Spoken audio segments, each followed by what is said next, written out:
is all about the interaction of people who came from Jamaica and the Caribbean in the UK. To me, it's super interesting because it's basically the story of my family. You know, my grandmother came over here from Jamaica, part of that Windrush generation, if you like. This is not a historical play. This is a play about people.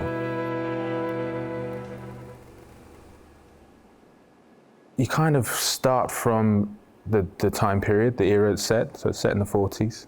And so it was really great actually to start looking at music from that time. You get a lot of stuff from the 50s onwards. So everybody knows about ska, and then everybody knows about dub and reggae. I sort of decided that we would, after looking into it, we would focus on the mento music. So mento music is a Jamaican traditional folk music. And you kind of start to build a world where you can start to picture what instrumentation and orchestration and sound you're gonna start to have. So we have Shiloh who plays Celia, but she also leads the music on stage with the banjo and her fantastic voice. Long time, girl, me never see you. Come make me hold your hand. Long time, girl, me never see you.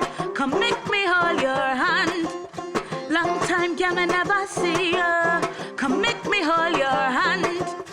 Peel head, junk cross, sip on the tree top, pick up the blossom. Make me hold your hand, girl. Make me hold your hand. Make me hold your hand, girl. Make me hold your hand.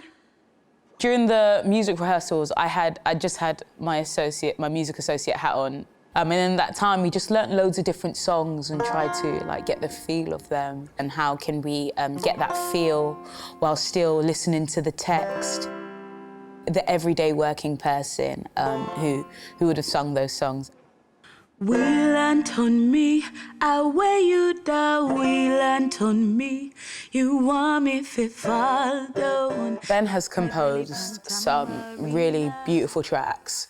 It would have been a very different show without the music that had been selected and created. Knock me belly pan tambourine.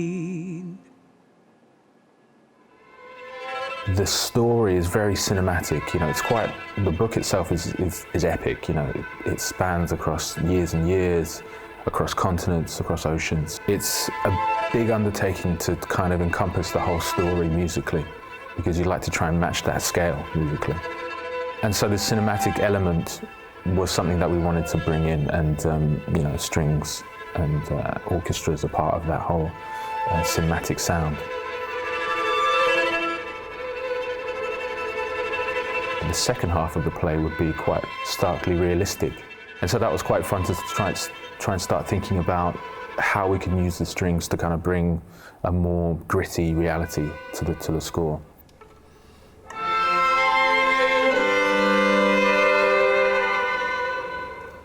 So the London String Group are playing the main theme of the play. So that cinematic sound, orchestral sound, was something that was really going to fit in lots of different aspects of the show.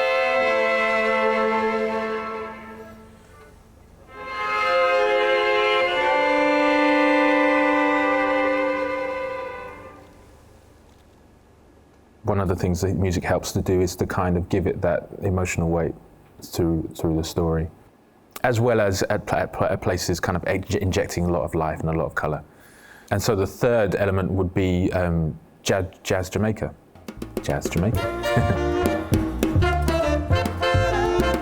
They're kind of representing Jamaican music in the UK. It's like kind of a family to me. You say, can you do it a bit like this? And they go for it, you know, and they really bring a lot of important flavour to the score.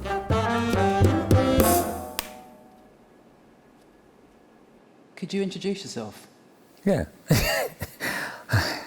I'm Gary Crosby, leader of Jazz Jamaica and the music consultant for Small Island. What we've never witnessed until the Windrush was that the influence of the Caribbean was coming back to the mother country. There were African and Caribbean musicians here in England and active from the 17th, 18th century.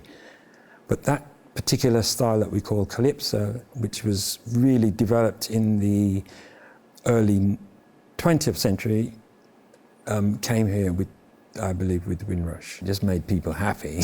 Not to say the music before didn't.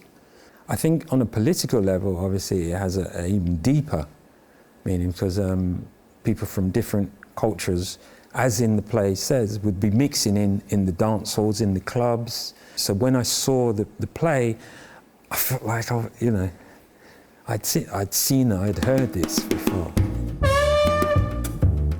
I mean, we started off in youth centres. Now we're doing proms. We're celebrated in quite a few countries around the world. It's developed, and I've seen at least 2 or 3 different generations of young people come through the band and affect it, take it to another level.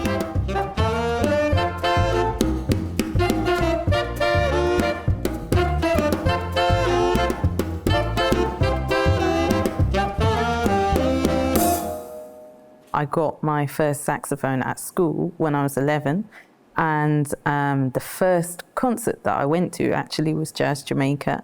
It definitely means a lot to me to play with a band that was the kind of inspiration for when I'd first got a saxophone. The way that we're playing together, it's a matter of listening to the other musicians and listening to what's going around you. And that's kind of what Jazz Jamaica does. It gives us a platform to be playing music which is not only danceable, but is also kind of interesting from an intellectual standpoint as well, because there's a jazz part there. And it's not often you do a jazz gig where people are dancing, which is quite nice.